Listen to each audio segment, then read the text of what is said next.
Good afternoon, students and faculty. Welcome to the first annual school Quidditch match. This year we have Hogwarts against the honorable team from Durmstrang. Now, Harry, my boy, go out there and give it your best. Let the games begin. Professor Dumbledore, I saw something in the ball. I need you to come to my office. There's something there that you need to see. Can't you see there's a game going on? Why don't you just tell me? I saw a bad omen. It's only an omen, my dear Sybil. In secret they plan his demise. Under the third full moon they steal the brave. On that day in cold blood they rise. The place that was his home will be his grave. The place that was his home will be his grave. Hello? Who's there? Severus Snape. It's been a while. My lord, I didn't know that you were present at the match. I wasn't. But you didn't stay for very long, did you? Well, Couldn't stay around your dear Dumbledore? Dumbledore is a fine man, and I'm sure he's deserved the attention of everyone else. He's a nice man, Severus, but he's old. You saw him at this year's opening feast. He practically fell over before he even had any butterbeer. He's just too senile old man, Severus, and too much of a danger to be around all those innocent children. Everyone gets old. If anything, Dumbledore is aged with grace. He is anything but a senile old man. He ages with far less grace than you will, good, kind Severus. He doesn't possess the skills that you have. Why, I bet he failed potions class when he was at Hogwarts. A man of his disgrace and unworthy leadership skills should not be head of the most prestigious school of witchcraft and wizardry. But the children, the students, they love him. Even that Potter boy and his pesky friends. They'll love him until he takes away what true potential they really possess. Potential that you, Severus Snape, could unleash. How could I? With Albus Dumbledore out of the way, you would be able to lead your students to a new era of wizardry. Think about it, Severus. Everyone would have a say, and everyone would learn the skills they really need to be a great witch or wizard. What did you have in mind? Dumbledore needs to retire by force if necessary. By force? It won't be so bad, Lestrange. Did you watch the end of the match? I did, sir. What was the outcome? Dumbledore has nearly the entire control of the entire wizarding world.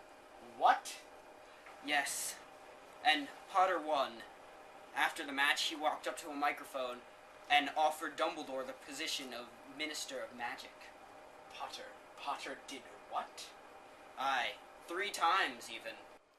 I'll give up my name as a Lestrange if I'm lying. There Dumbledore was, and there Potter was. 3 times Potter asked him if he wanted to be the Minister of Magic. Each time, however, he was more hesitant in denying the offer. I thought he was going to accept the last time. He said no, kind of reluctantly, and swayed. What? I demand you to tell me what happened. Dumbledore did faint. He shook and shook, and they had to call Madame Pomfrey up to give him some special medicine that he forgot to take. His hand was all bruised and black, and shriveled up like some old squib. If you ask me, no minister of nothing should be shaking and fainting like that. Thank you, Lestrange. I'll be back tomorrow. Who is that man sitting in the back? Was he a professor? That was Professor Quirrell, sir. Well, I am not taken with him. He didn't even stay for the game. I'm sure he left before the game even started. Keep your eye on him, Mr. Potter. He smells of lies. Yes, Professor Dumbledore. Should I kill Dumbledore? He only has as much merit as any other professor, but everyone seems to love him. He's been a good friend to me, but of late he seems to have lost his way. The Dark Lord and his followers, do they want what's best for the students?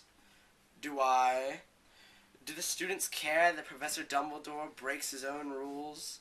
Shouldn't he be punished for those mistakes? I told you I would be back. Lord Voldemort, what a surprise. Don't look at me like that, Severus. I've brought some friends to help you make your important decision. The events that have taken place are simply too dangerous to ignore. Potter is an oddity. Mr. Snape, one that will be silenced very soon. Potter is an annoyance, but is it necessary to silence him permanently? Don't tell me you have some sort of connection with the boy. Or is it his parents? Please, do not bring Lily into this. The Dark Lord hit a nerve, did he? Watch your tone, Miss Lestrange. In any case, if you think Potter won't be a problem alive, I have no problem. If he does become an inconvenience, however, he will be yours to deal with, Severus. I find that entirely reasonable, my lord. Does this mean you're convinced? Not entirely. Do we know what the students want? Snape, all the students in my class, save Mr. Potter and his acquaintances, hate Albus Dumbledore's unfair ways and total disregard of the procedures. Frankly, they'll be glad of his departure. So then we get rid of him. Surely we can do that without murdering him. It is not murder. Then what is it? A just death. Thank you for your contribution, Greyback. However, that'll be quite enough. Are you in or not, Severus? Think of the children. Think of his health. Think of the blood on your hands and the Elder Wand. Bellatrix! Sorry, my lord. Well, Severus? I'll do it. Do what, Severus? Nothing, Narcissa. It doesn't concern you. Severus, who was that in such a tight circle around you? It was only some colleagues. No one of importance. Colleagues? Death Eaters or Hogwarts teachers? It is not of your concern. If it was of your concern, I would tell you of such. And as it is not, you should not be meddling in such. I don't see how this could not be of a concern to me. My son goes to Hogwarts, and my sister and husband are Death Eaters. If anything, this concerns me more since you won't tell me. Are you not bound by an unbreakable vow to tell me of such? Narcissa, I am only bound to protect your son. I am not bound to discuss matters that are not of that importance. Isn't there more than a bond between us? Absolutely not, Narcissa. I don't know what you're implying, but I recommend you stay away from these travesties. And remember your place. My place? Isn't my place at your side, protecting all your little secrets from the Dark Lord? As much as I appreciate your loyalty, it is not the time to condemn you to my own sins. Go see who it is. We will have words later, Severus. Do not forget this.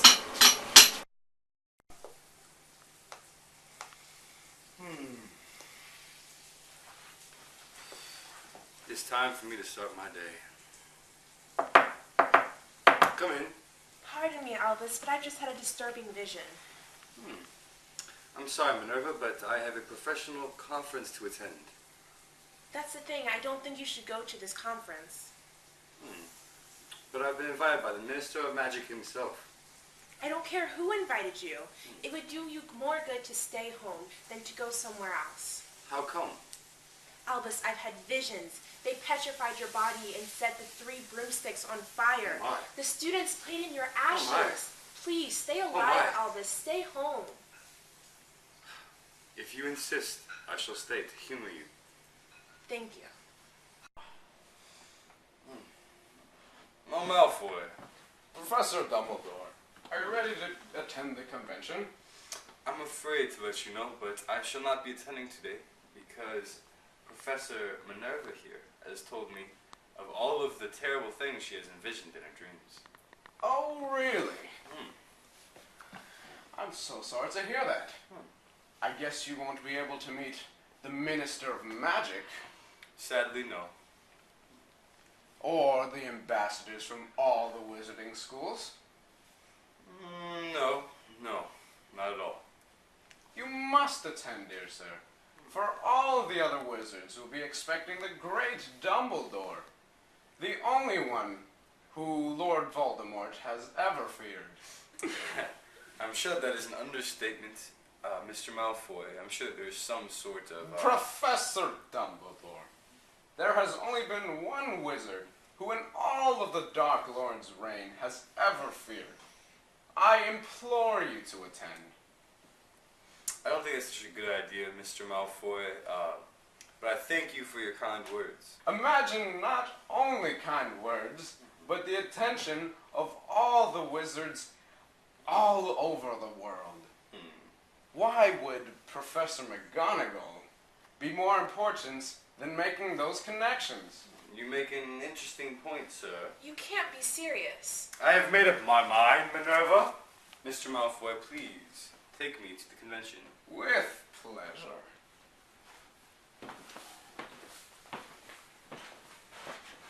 Dear Professor Dumbledore, I've just had word from Aragog that you heard the Dark Lord is back, and that he's planning for your death. Sir, you've got to get out of there. I hear someone saw him take a room in the Three Broomsticks. If you're going there today, go home. He's got all his Death Eaters in on it. Oh, Professor Dumbledore. Hopefully you can walk by and I can pass this note to you all surreptitious-like. In secret they planned his demise. Under the third full moon they steal the brave. On this day in cold blood they rise. The place that is his home is going to be his grave. Malfoy told me there would be ambassadors from all the schools. And the Minister of Magic?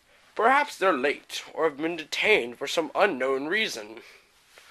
Good afternoon, Professor Dumbledore. Welcome to the conference. This is certainly not what I was expecting. Yet it will be what you listen to. Dearly beloved friends and colleagues, we're here today to enhance the learning experience of our young students. That, I believe, is only possible through the removal of their current headmaster, and subsequently the removal of all the non-purebloods. On average, the purebloods in my class get 10% better grades than any mixed blood.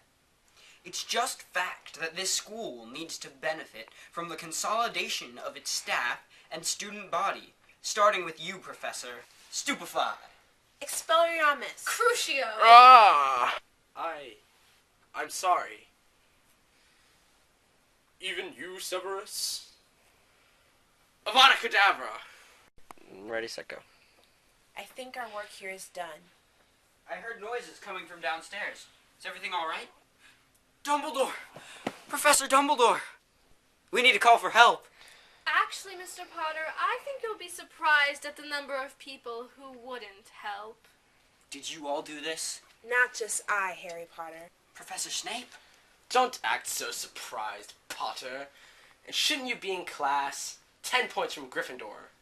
But Professor Dumbledore is dead. Arrangements will be made for his funeral service, and if you want, Potter, you may speak at his funeral service. Now get back to class before I take more points from Gryffindor. Yes, sir. Attention, students. Your beloved headmaster, Dumbledore, has been murdered by myself. I know that he was quite cherished and adored by each and every one of you, but let me tell you that my actions against Dumbledore were for the sake of Hogwarts and its students. Dumbledore was acting solely for himself, and only to gain power in the magical world. Even though Dumbledore and I were great friends, and he was so kind to me, it was my duty to Hogwarts and its students to protect its prosperity. We believe you, Snape. Here comes one of our own students, the Potter Boy, who will be allowed to say a few words on behalf of Dumbledore's death, as it was his last request. Thank you for your work, Professor Snape. And thank you for granting me a few words in Dumbledore's service. Students, please listen to me. I am here to lay rest in Professor Dumbledore's service, and of any of his wrongdoings, but not to needlessly praise him. Sadly, The good things men do die with them, while the singular bad thing they may have stumbled into lives long after their gravestone is cracked and overgrown. Professor Snape said that Dumbledore was not in the right mental state to run Hogwarts. I don't deny it, but I do know of all the wonderful things he did to protect this school. He saved it countless times from monsters, evil wizards, and the Dark Lord. Just think about it, fellow students. Would someone so meticulous and caring be mentally unstable? Well, Harry seems to be telling the truth. His story seems much more believable than Professor Snape's. I follow Harry. So, fellow students, staff, and faculty, let us lay to rest our dear Professor Dumbledore. And all retire to the room of requirement. I need to find Ron. I will avenge you, Dumbledore.